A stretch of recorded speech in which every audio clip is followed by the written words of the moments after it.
人是一种爱自己的表现吗？就例如，我要让自己每天都过得开开心心的，很喜悦，那这就是一种爱自己的表现。但是呢，有天有人让自己看不顺眼，然后自己就很不爽的批判别人，靠近你我就觉得很低频，你这个低等的灵体，大家不要靠近他哦，不要听，不然会被他干扰，他在传递低频的音波，恶灵退散，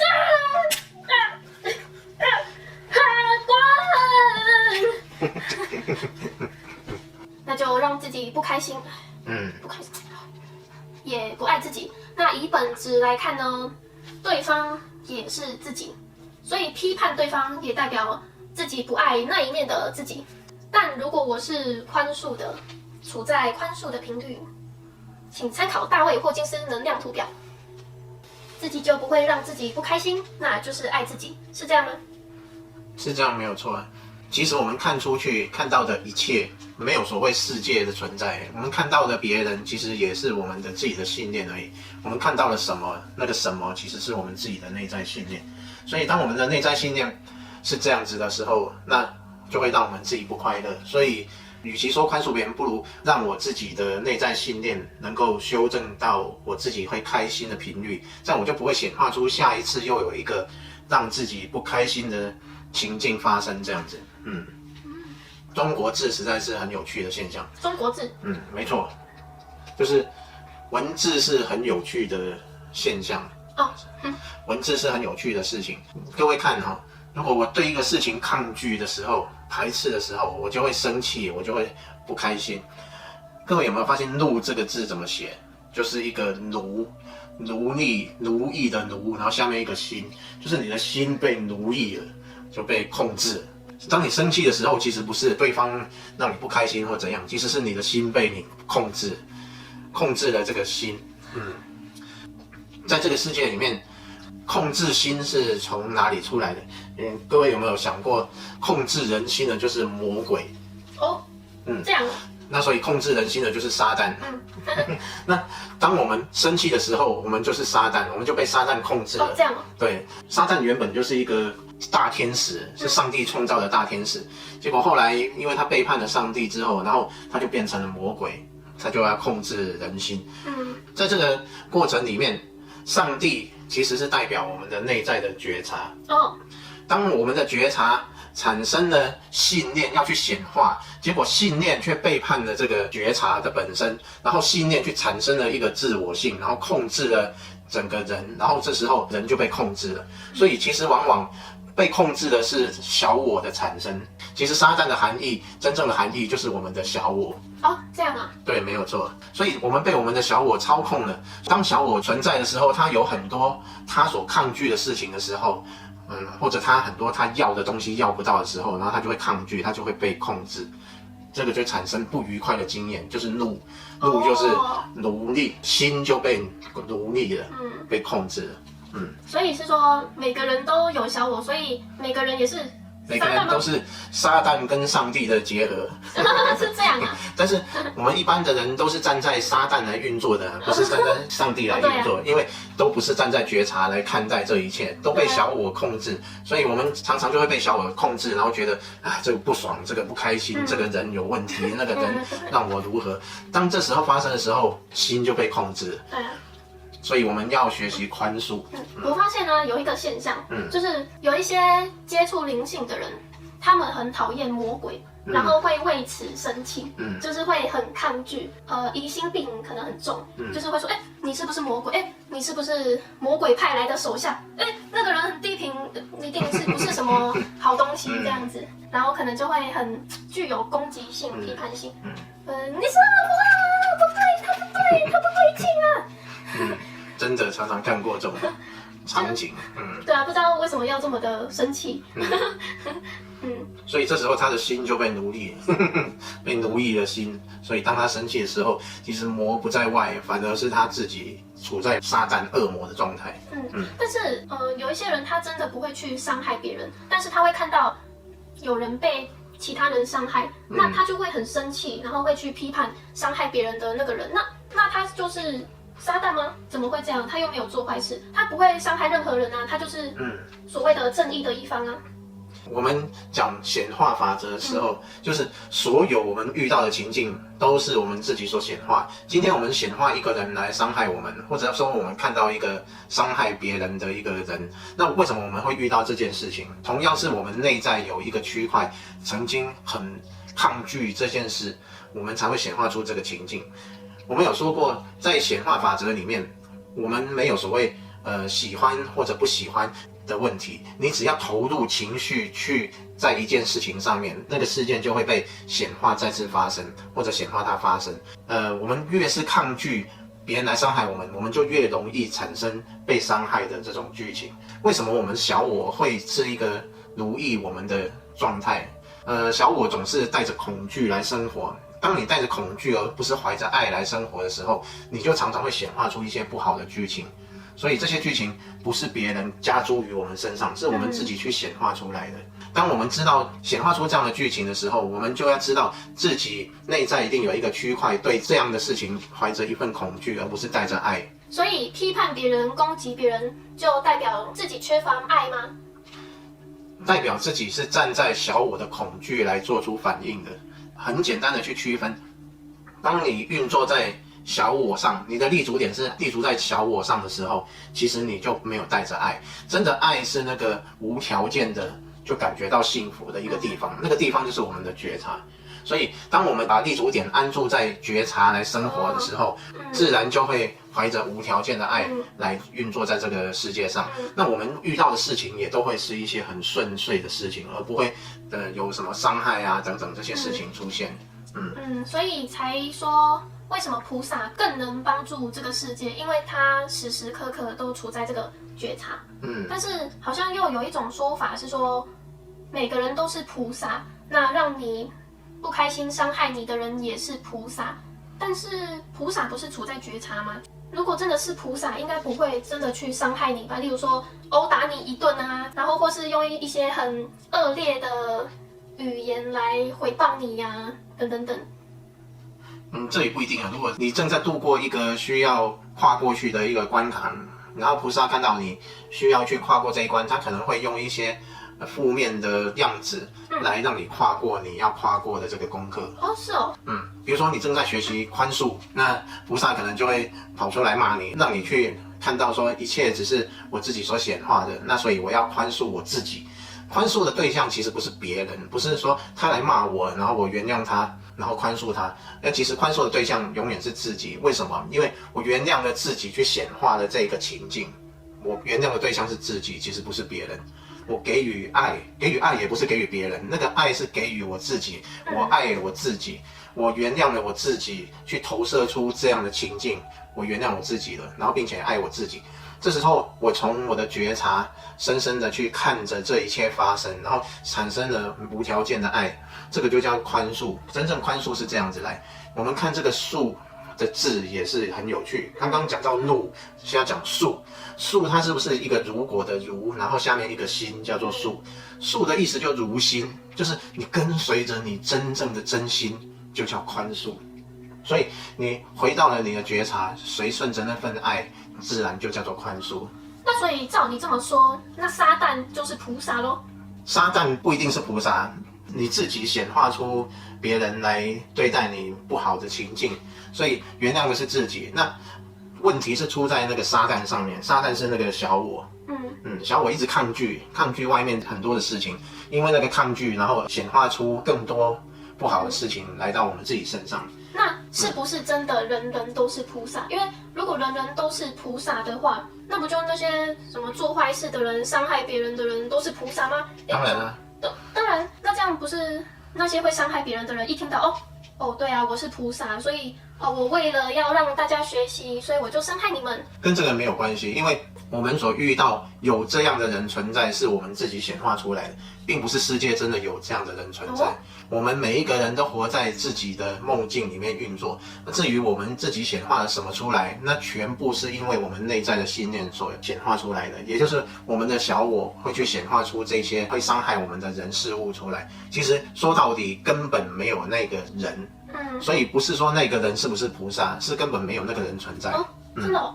一切都是我们自己所显化的。我好像看到有一些观众说，他自从看了我们的频道影片之后，就是越来越平静，越来越喜悦，然后也变得更善良。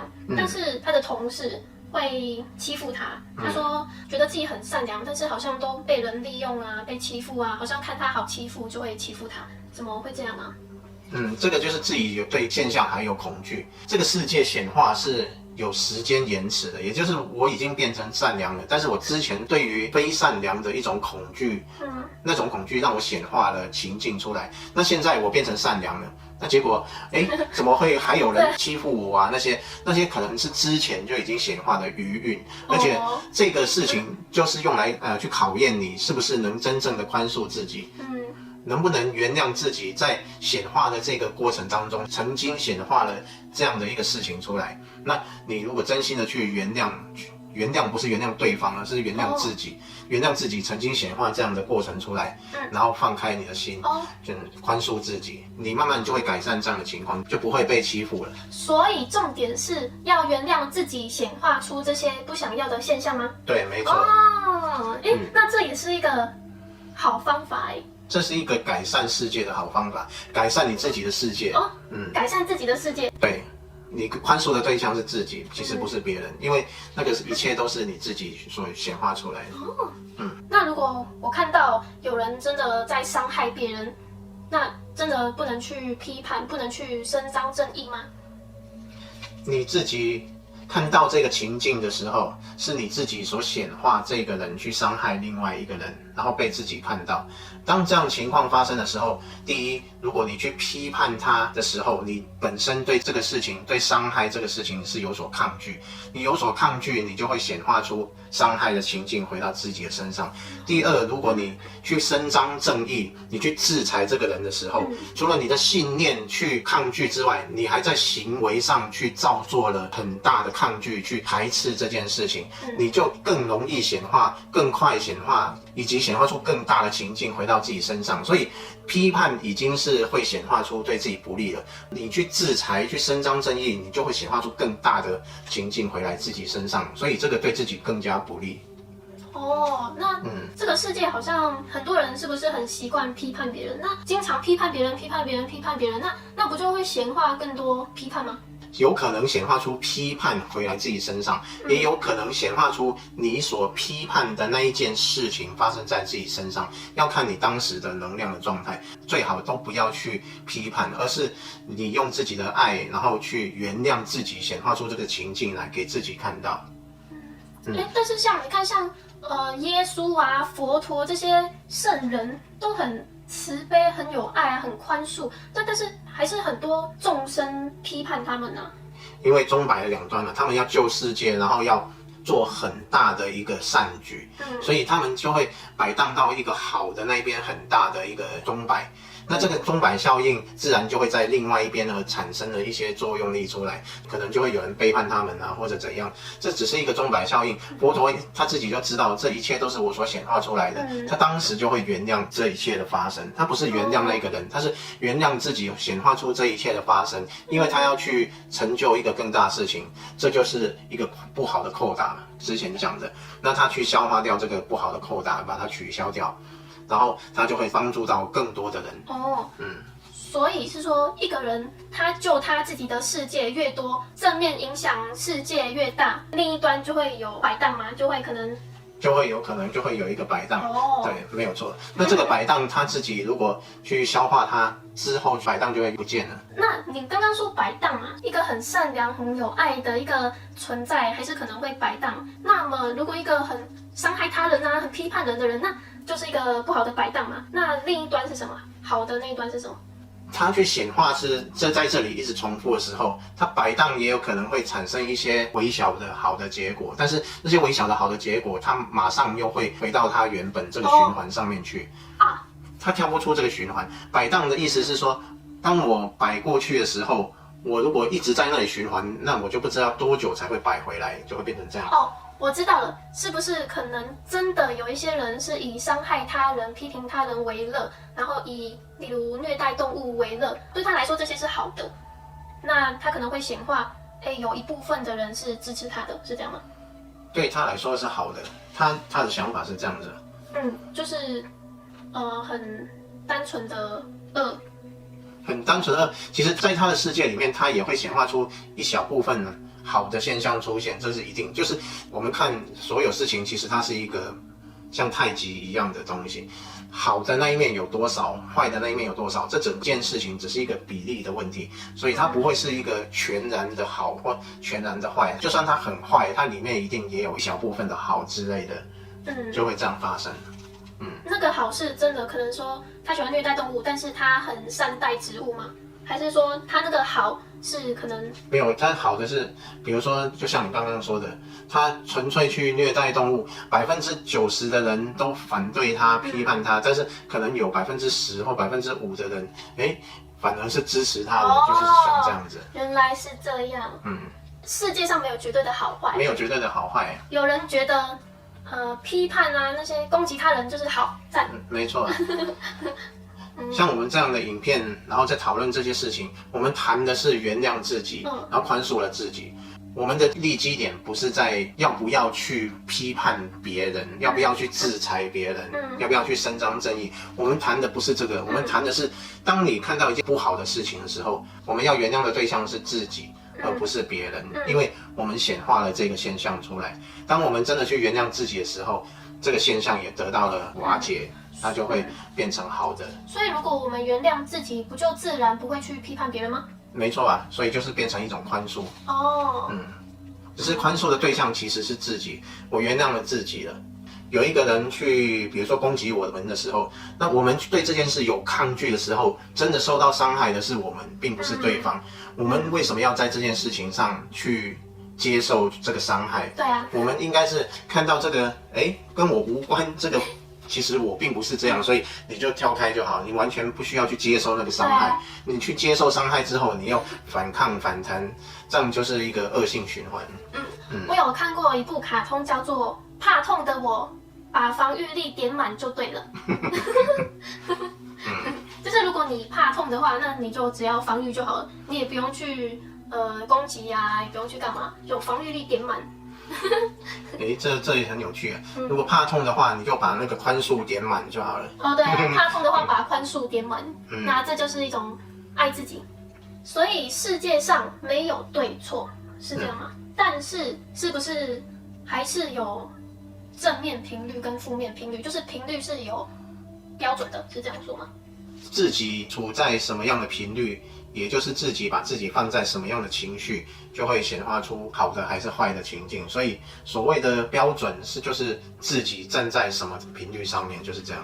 那所以有可能有一个很高频的存在，例如说他频率300，但是他喜欢伤害别人吗？那他伤害别人，然后但是他很高频，他觉得伤害别人很好吗？不会，他马上就会变低频了，因为他伤害别人，他会显化出被伤害啊。他知道别人是痛苦的，他除非不知道别人是痛苦，他在伤害的时候看到别人是痛苦，他知道那个是痛苦，他知道是痛苦的时候，他就会显化痛苦回来身上。当他回来的时候，他也是抗拒的，也在受伤，也会不开心。当他不开心的时候，又更加显化了不好的情境又回来，那个跑不掉的。你现在300，你去伤害别人，你马上就会被伤害，然后你就降到100多，甚至更低。这就有点像喜欢打别人，但是不喜欢自己被打。对呀，你喜欢打别人之前，你要先去看看自己是不是喜欢被打。所以是有可能处在300频率攻击他人吗？还是他最高顶多200？最高顶多200，处在300的频率，他很自然而然会发自内心的去关怀别人什么，他不会去伤害别人。所以我才说频率是不是还是有标准的？正面就是正面，不可能你做一些伤害别人的事情，然后这是正面。对，没错。如果是300、400、500，那就真的是那个频率的样子，而不会有什么500频率还攻击别人等等。但是你刚刚说菩萨有可能幻化成一个坏人伤害你，菩萨频率不是很高吗？所以他是处在600、700频率、700、800频率，然后去伤害你，然后让你学习吗？他只是看着自己在演一出戏而已啊。他不是真的有心去伤害别人，他是正在做的是好事，所以好跟坏不是一个绝对的。比如说我打你一拳，我就知道你不会被车撞到，那我去打你那一拳，我是在做好事，或者去用力去把你推开，然后你被我伤害到了，你被我用力推，然后受伤了，但是你却没有被车撞到，那这时候我做的事情，我的出发点是好事啊，所以跟伤害无关。当菩萨要去度人，然后去采取一种激烈手段的时候，他是在做好事，不是坏事啊。因为菩萨百千亿万亿化身嘛，所以他可能会直接降频，例如说降到100多，然后扮演一个坏人，有可能，而不是处在高频，也有可能他让自己降频到低频。对，只是他知道自己在做什么，知道自己在扮演这样的一个状态。所以世界上没有真正的好人跟坏人，没有真正的好人跟坏人，只有自己怎么看待世界而已。自己定义好人跟坏人，你自己定义这个世界是什么，自己定义自己是什么，自己定义好人跟坏人。当你都定义好的时候，你就会活在自己的故事里面去显化。但是高频不就是爱是善吗？那低频应该就不会是爱是善吧？对啊，不会。那不就还是有善恶？善恶是自己所显化的，就是对自己好或者坏，其实是自己显化出来的。当你怀着好的频率去显化一件事情的时候，所有的你碰到的人都会是好人。